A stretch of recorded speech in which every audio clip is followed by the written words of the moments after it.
नमस्कार। शाम के अखबारों की चर्चा चाय के साथ।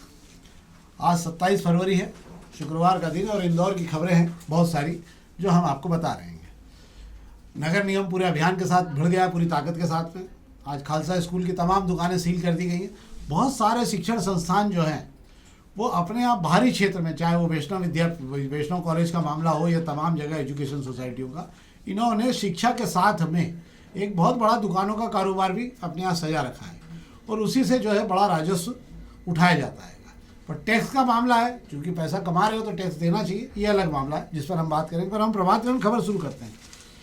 पूर्वी रिंग रोड का रास्ता बदलेंगे, मतलब पूर्वी रिंग रोड बहुत समय से चल रहा था, अंततः ये मामले का निराकरण हो गया।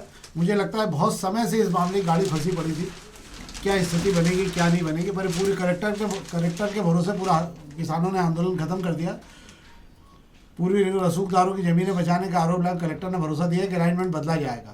और किसानों के साथ ये शिकायत थी कि मुआवजा भी कम मिल रहा है और दोनों चीज़ हटती। क्या है पूरा मामला? जी बिल्कुल, आप सही कह रहे हैं। पूर्वी रिंग रोड के मामले में बड़ी दिलचस्प कहानी है, सामने निकल कर आई है। किसानों ने कल अर्धनग्न होकर जो है कलेक्टर दफ्तर पर प्रदर्शन किया था। हालांकि कलेक्टर जो है शिवम वर्मा जी की सहजता है कि वे खुद जाके किसानों के बीच जाकर बैठ गए, उनकी बातें सुनी, तब बात निकल कर आई है कि वहाँ का जो अलाइनमेंट किया गया है, पूर्वी रिंग रोड को बनाने के लिए सड़क का जो अलाइनमेंट किया गया, उसमें रसूखदार लोगों की जमीनों को बचा लिया गया। और ये बड़ा खेल जो है वो अलाइनमेंट करने जो टीम गई थी उसने किया। उसी के विरोध में किसानों ने नाराजगी व्यक्त की थी।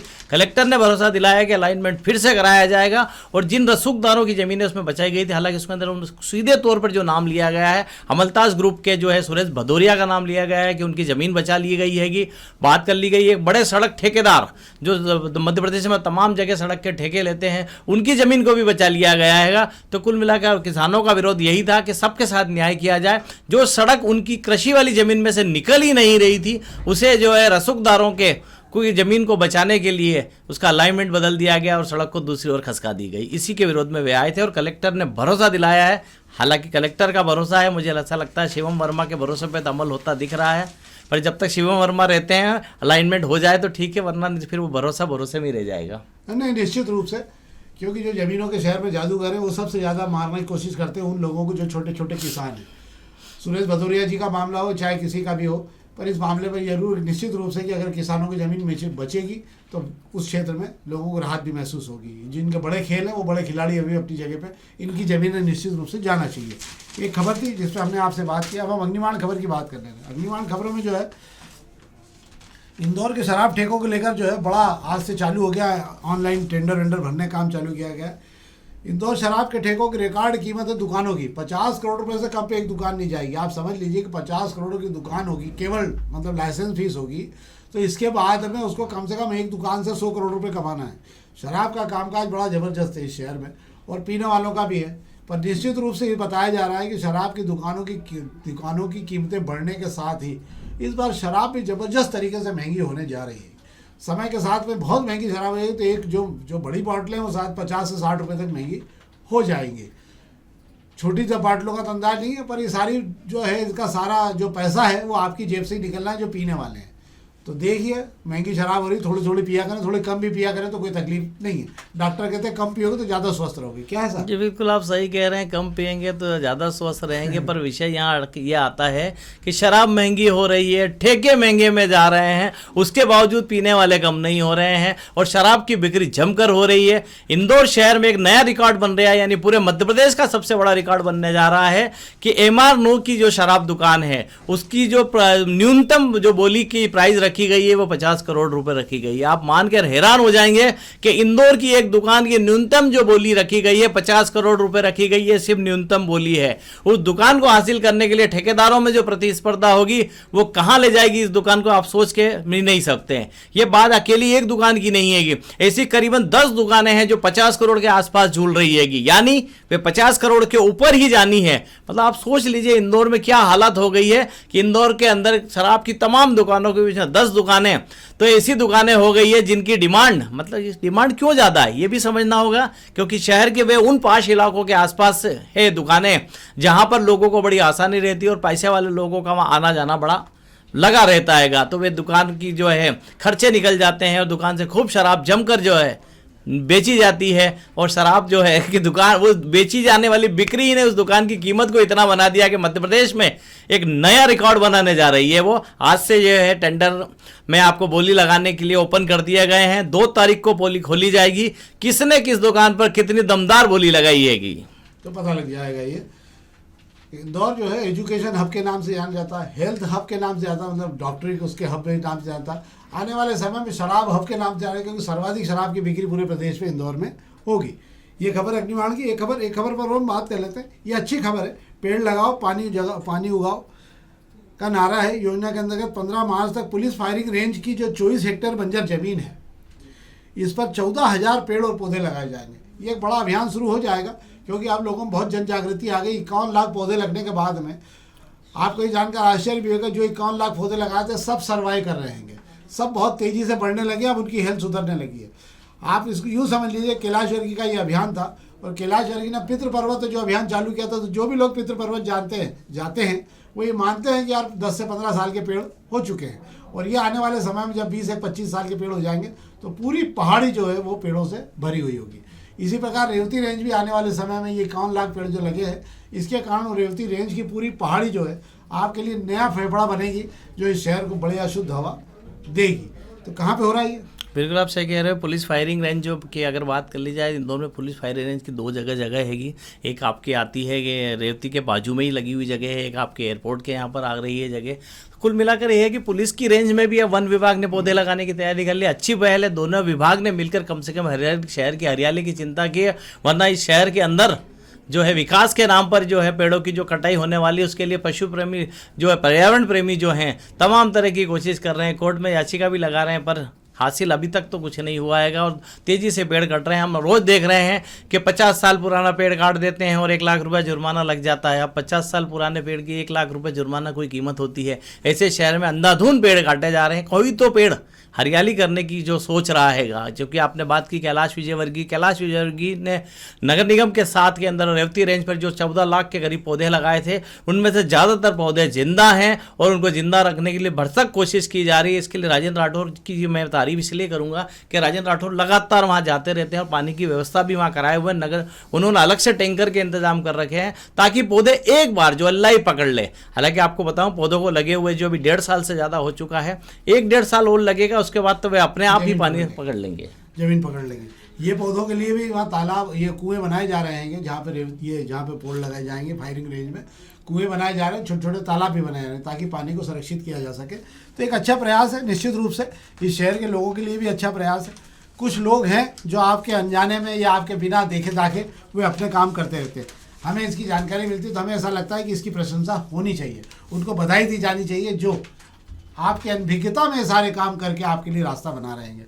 अब हम पत्रिका की बात कर लेते हैं। पत्रिका की एक खबर पर हम बात करेंगे। हाँ, पत्रिका की खबर बात करेंगे। खालसा कॉलेज की 111 दुकानें सील हुई हैं। पहली बार इतने बड़े पैमाने पर खालसा कॉलेज की दुकानें सील हुई हैं।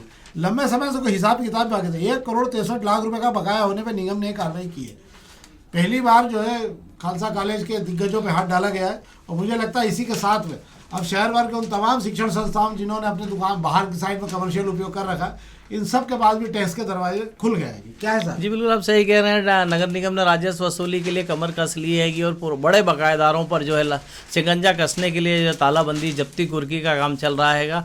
खालसा कॉलेज में हालांकि पहली बार नहीं हुआ, आपको बता दूं कि जब्ती कुर्की की कार्रवाई नहीं हुई है, पे ताले नहीं जड़े गए हैं। पहले भी ऐसा हो चुका है। कल प्रिंसिपल दफ्तर पर जो है सील किया गया था, और आज जो है तय किया गया है कि प्रिंसिपल दफ्तर को सील करने से काम बनना नहीं है। खालसा स्टेडियम के अंदर जो दुकानदार हैं, जो किराएदार हैं, जब तक उनकी दुकानों पर ताले नहीं लगाए जाएंगे तब तक टैक्स मिलना नहीं हैगा।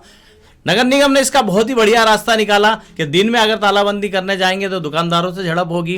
ये सबसे अच्छा तरीका है। सुबह जल्दी उठकर 7 बजे जो है अमला पहुंच गया था, दुकानें खुलने से पहले सारी दुकानें सील कर दी गई हैगी। 111 दुकानों को एक साथ सील करने की कार्रवाई इंदौर के इतिहास में मुझे लगता है पहली बार हुई हैगी। बहुत सारे ताले खरीदना पड़े होंगे। नहीं, उस पर सील लगा दी, उनके ताले पे नगर निगम ने अपनी सील लगा दी गई है। ठीक है, ताले के पैसे तो बची गए। मुझे भाभी छाबड़ा का ऑफिस भी सील कर दिया है क्या कि नहीं? जी, भाभी छाबड़ा का ऑफिस तो सील नहीं किया गया, पर जो कॉलेज के जो प्रिंसिपल है उनका दफ्तर कल ही सील कर दिया गया था। मुझे लगता है ये भी कर देना चाहिए था, तो कम से कम जानकारी तो लोगों को मिल ही जाती कि ये भी सील हो गया है। अब हम बात करें दोपहर की खबरों की। दोपहर की पहले पेज की खबरों की आपसे बात कर ले रहा हूं मैं। 2-3 खबरें। एक तो आपको आज अरविंद केजरीवाल, दिल्ली के पूर्व मुख्यमंत्री, कोर्ट ने पूरी तरह से बरी करते हुए माना है कि ये पूरी तरह से फर्जी केस बनाया गया था। आप बताइए, राजनीति में हिसाब चुकता करने की पराकाष्ठा कहाँ तक पहुँच चुकी है कि चंद लोग मिलकर किसी भी राजनेता को जेल भेजना, ईडी का उपयोग करना, सीबीआई का उपयोग करना और लंबे समय तक उलझा के रखना ताकि आगे बढ़ने में दिक्कत नहीं हो। पर कहा जाता है कि जो लोग चाकू छुरे के भरोसे जीवन चलाते हैं वो एक दिन चाकू छुरे के नीचे आ जाते हैं। जिस प्रकार की गंदी राजनीति इस देश में शुरू हो गई है, ये बता रही है कि आने वाले समय में ये गंदी राजनीति और तेजी से बढ़ेगी, कम नहीं होने वाली है। जो कर रहे हैं कल वो इसके शिकार भी बन सकते हैं, कोई आश्चर्य की बात नहीं। तो अरविंद केजरीवाल और मनीष सिसोदिया सहित 23 लोगों के मामले में अदालत ने कहा एक भी पुख्ता प्रमाण या सबूत ऐसा नहीं है जिसके आधार पर इस केस को चलाया जा सके, और पूरी तरह से खारिज कर दिया गया केस। ये सीबीआई के अलावा प्रधानमंत्री नरेंद्र मोदी की सरकार को, दोनों को बहुत ही जोरदार झटका इसमें लगा है। एक और खबर इस हम आप बता देते हैं कि जो लोग भी शहर के बाहर हैं, जो लोग इंदौर आना चाह रहे हैं, उन्हें जानकारी बहुत जरूरी है कि होली पे 14,000 से ज़्यादा बसों के पहिए थमने जा रहे हैं। बसों के संचालकों ने पूरे प्रदेश भर में हड़ताल का आह्वान किया है और सरकार की नई पॉलिसी में जो उन्होंने टैक्स को लेकर जो नई पॉलिसी बनाई है उसका लेकर वो विरोध कर रहे हैं और वो सहमत नहीं है। इसके अंदर शायद वो बसों के अंदर जो है लगान और बसों और ट्रेवल सबको लेकर कुछ किया है। सरकार की नीति के खिलाफ बड़ा जोरदार अभियान है ये, और 2 तारीख से सारी बसें खड़ी हो जाएगी। 2 तारीख से बसें खड़ी होने का कारण ये होगा कि जिन लोगों को परिवारों में आना है, जो लोग त्यौहार में आना चाहते हैं, उनके पास 2 ही साधन रह जाएंगे, तो ट्रेन से आएँ या टैक्सियाँ करके आएँ। बसें चलना बहुत मुश्किल होगी। मुझे लगता है सरकार ने भी बातचीत शुरू नहीं की है। एक आध दिन में अगर बातचीत नहीं हो तो हड़ताल बनी रहेगी। बाजार आज फिर लगातार गिरता रहा, पूरे हफ्ते भर में 8 से 10 लाख करोड़ रुपए स्वाहा हो गए हैं। एक खबर और जिसको मैं आपको कल जानकारी देना चाहता हूँ कि ऐसा क्या हुआ कि अनिल अंबानी जो है पूरी तरह से बर्बाद होते जा रहे हैं। जो अनिल अंबानी, आपको याद होगा कि साथ प्रधानमंत्री के साथ फ्रांस गए थे, फ्रांस के रफाल सौदे के अंदर उसके लिए जो पार्ट्स लगने वाले थे उसकी खरीद में और उसकी कंपनी को लेकर शेयर के लिए भी बड़ी उनकी मदद की गई थी। क्या हुआ है कारण कि आज की तारीख में अनिल अंबानी जो है लगातार पिसते चले जा रहे हैं, जबकि अडानी पर भी इसी प्रकार के केसों का मामला है लगभग में, पर उन पर कोई आंच नहीं आ रही है। क्या कारण है कि जगदीप धनखड़ का इस्तीफा लिया गया था। दिल्ली के गलियारों में ये चर्चा बहुत तेजी से चल रही है इस समय कि अनिल अंबानी दिल्ली की राजनीति में बहुत बड़ा हस्तक्षेप करके एक नई सरकार के गठन की तैयारी में उस समय लग गए थे, जिसकी भनक लग चुकी थी। जगदीप धनखड़ भी इसमें कहीं ना कहीं भूमिका निभाते हुए दिखे हैं, और जैसे ही ये भनक लगी है ऊपर के लेवल पर तो ये पूरी पिक्चर बदल दी गई है। और उसके बाद से लेकर आज तक धीरे धीरे अनिल अंबानी जो है पूरी तरह बर्बाद होने की कगार पे पहुंच रहे। 17,000 करोड़ का मकान सीज हो गया, आज एक और मुकदमा दर्ज कर दिया, 2200 करोड़ की धोखाधड़ी का एक और मुकदमा। मुझे लगता है कोई आश्चर्य की बात नहीं है कि अगले कुछ समय में आप अनिल अंबानी को जेल के शीशों के पीछे देख सकते हैं।